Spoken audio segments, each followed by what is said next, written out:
है अजब सी मन की कैफियत ये कैसे घड़ी है अजब सी मन की कैफियत ये कैसे घड़ी है। एक हुजूम आज आकर मेरे दरवाजे पे खड़ी है। जिस्म से रूह अभी ठीक से निकला भी नहीं है, जिस्म से रूह अभी ठीक से निकला भी नहीं है, और सबको मुझे दफनाने की इतनी जल्दी पड़ी है। टीम सोशल हाउस आप सबका और ख़ासा है कुछ मेरे ख़ास दोस्तों का बहुत शुक्रिया, और आप सबको मेरा सलाम नमस्कार।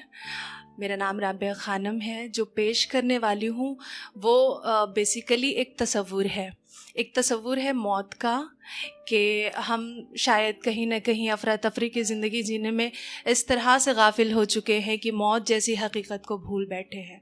मैं मौत को भूलना नहीं चाहती, and whenever I think about my own death or the process of dying, I feel extreme fear.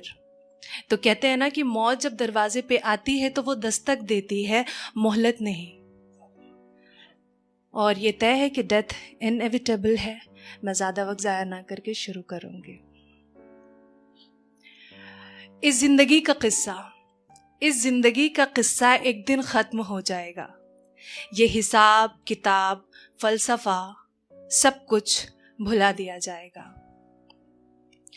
कुछ यूँ है कि लोगों की उम्मीदें और उन उम्मीदों से सजाए गए दुनियावी ख्वाब मेरी ज़िंदगी के आगे, लोगों की उम्मीदें और उन उम्मीदों से सजाए गए दुनियावी ख्वाब मेरी ज़िंदगी के आगे, मैं मौजूदा वक्त के साथ और मौत मेरे पीछे।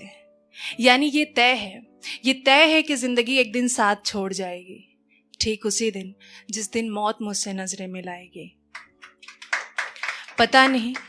पता नहीं कैसा मंजर होगा मेरी नज़रों के सामने। क्या मुझसे रूठी ज़िंदगी मौत को मना पाएगी? और अगर हाँ तो फिर कैसे? क्या वो उसके आगे रोएगी, गिड़गिड़ाएगी, या उसे अपने बातों में उलझाएगी और कहेगी उससे कि कुछ और मोहलत चाहिए मुझे? मगर क्या मौत खैरात के चंद लम्हे भी उसे दे पाएगी? नहीं, ऐसा तो दस्तूर ही नहीं है। मौत जिंदगी के आगे मजबूर ही नहीं है। मेरी मौत मेरी जिंदगी पर उस दिन इस कदर फिदा होगी, किसी भी सूरत हाल में वो इसे अपने साथ लेकर विदा होगी। खुदगर्ज तो ये जिंदगी ही है फिर, जो ख्वाहिशें चाहतें और आराइश के आगे लाचार है। खुदगर्ज तो ये जिंदगी ही है फिर, जो ख्वाहिशें चाहतें और आराइश के आगे लाचार है। मौत तो खुददार है, खाली हाथों को थामती है, उसे कहाँ किसी चीज़ की दरकार है। कुछ वक्त लगेगा मेरी सांसों को रफ्तार रफ्तार टूटने में, मेरे जिस्म से रूह को जुदा होने में, और फिर मुझे मेरे नाम से नहीं जनाजा कहकर पुकारा जाएगा। सफ़ेद कोरे उस आखिरी लिबास में जिसे कफन कहते हैं, उसमें लपेट कर कहीं लिटा दिया जाएगा। फिर मेरे दोस्त, अहबाब, रिश्तेदारों और जीते जी मुंह फेरने वालों को भी बुलाकर मेरे चेहरे का आखिरी दीदार कराया जाएगा।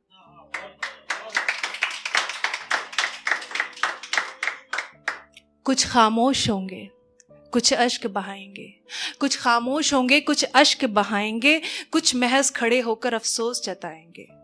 और शायद मेरे दुश्मन भी उस रोज मुझे अच्छा कहकर बताएंगे। फिर मेरे अपनों में से कोई 4 लोग आकर मेरे जनाजे को अपने कांधे पे उठाकर कब्रिस्तान की तरफ ले जाएंगे। उनके हर बढ़ते कदम मुझे मेरे अपनों से दूर करते जाएंगे। और फिर वो अंधेरी कब्र और उसकी गहरी गोद मेरा इंतजार कर रही होगी बेसब्री से। फिर क्या पता मेरी रूह यहाँ वहाँ तवाफ करेगी, या वो भी थक हार कर उस कब्र की हो जाएगी।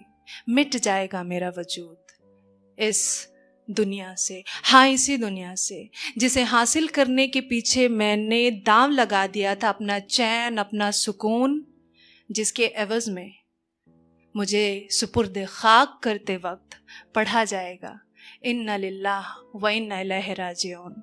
ये मौत के बाद की दुआ है। मेरी मौत मेरा नामो निशान भी इस सरजमी से मिटा देगी। मेरी मौत मेरा नामो निशान भी इस सरजमी से मिटा देगी। ये दुनिया चंद रोज़ का वक्फा लेकर आहिस्ता आहिस्ता मुझे भुला देगी। तो ये भी गौर तलब है कि जिस दुनियावी लज्जतों से हमें इतना ज़्यादा प्यार है कि इसी के पीछे कुर्बान हमारी ज़िंदगी का चैन करार है, कि जिस दुनियावी लज्जतों से हमें इतना ज़्यादा प्यार है कि इसी के पीछे कुर्बान हमारी ज़िंदगी का चैन करार है। जीने का इकरार है, मौत को इनकार है। जीने का इकरार है मगर मौत को इनकार है। ज़िंदगी तो यकीनन फ़ानी है, ज़िंदगी तो यकीनन फ़ानी है। मुख्तसर सी इसकी कहानी है। ये एक नसीहत है मेरे ख़ुद के लिए और शायद सभी के लिए कि जियो ज़िंदगी किसने रोका है, जियो ज़िंदगी किसने रोका है, मगर नज़रों से जितना कुछ दिख रहा है इसमें बहुत कुछ धोखा है। जियो ज़िंदगी किसने रोका है मगर नज़रों से जितना कुछ दिख रहा है इसमें बहुत कुछ धोखा है।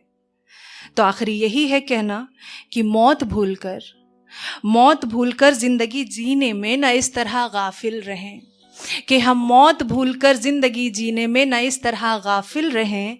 इतना तो करें कि मरकर लोगों की दुआओं में शामिल रहें। बहुत शुक्रिया।